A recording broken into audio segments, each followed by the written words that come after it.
Boa tarde, pessoal. Hoje é dia 8, né? Vamos começar, gente, mais um pouquinho sobre genética, que é a interação entre genes com segregação independente, tá certo? O caso que a gente vai ver está lá no livro, na página 45. Eu quero que vocês assistam sempre a aula com o livro aberto, assistindo o vídeo e com o seu livro aberto, tá bom? Tá, na página 45, a gente começa vendo o assunto de interação entre genes, tá?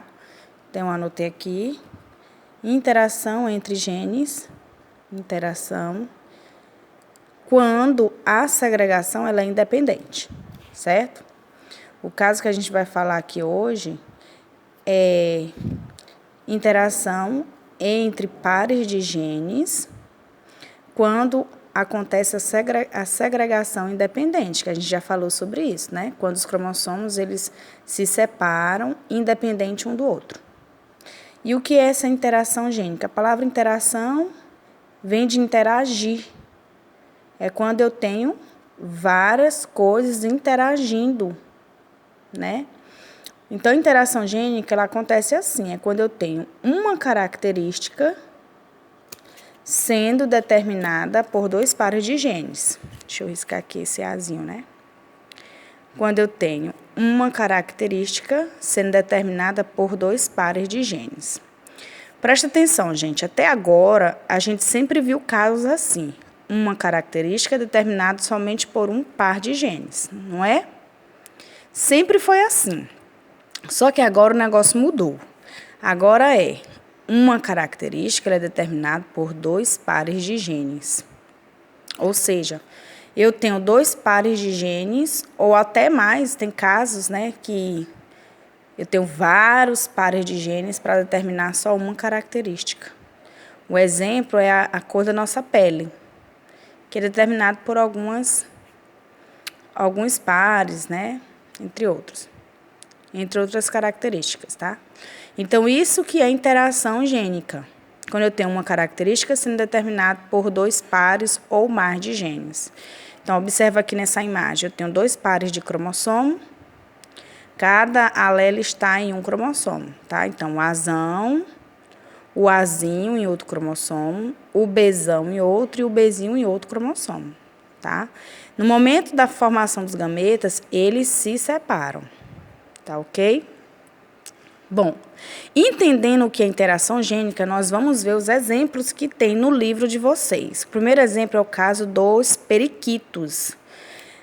Da cor da plumagem dos periquitos, tá? Que é o nome científico deles, Molopsitacus undulatus, certo? Tá aqui, ó. Eles têm 4 tipos de cores: o azul, o branco, o amarelo e o verde, tá? Apesar deles estarem assim, ó, pintadinhos, né, misturadinhos, mas eles têm uma predominância da cor. Esse aqui ele é todo amarelinho, esse aqui é todo branquinho, esse aqui ele é azul, a maior parte, né, apesar dele ter um pequeno pedacinho aqui branco, e esse aqui a maior parte é verde. A gente encontra várias cores misturadas, mas essas 4 cores aqui, gente, é as cores básicas desse tipo de periquito, certo? Como é que é determinada a cor dele? As cores básicas é o verde, azul, amarelo e branco, e ele é determinado por esses dois pares de alelo, Azão, Azinho, Bzão, Bzinho. Os alelos são 4 tipos. O Azão, ele vai produzir a melanina, que vai dar um tom azul. O Azinho não vai produzir nenhum tipo de melanina, que é o pigmento. O Bzão, ele vai produzir o pigmento psitacina, que vai dar um tom amarelo. E o Bzinho, ele não deposita o pigmento, não vai depositar pigmento amarelo.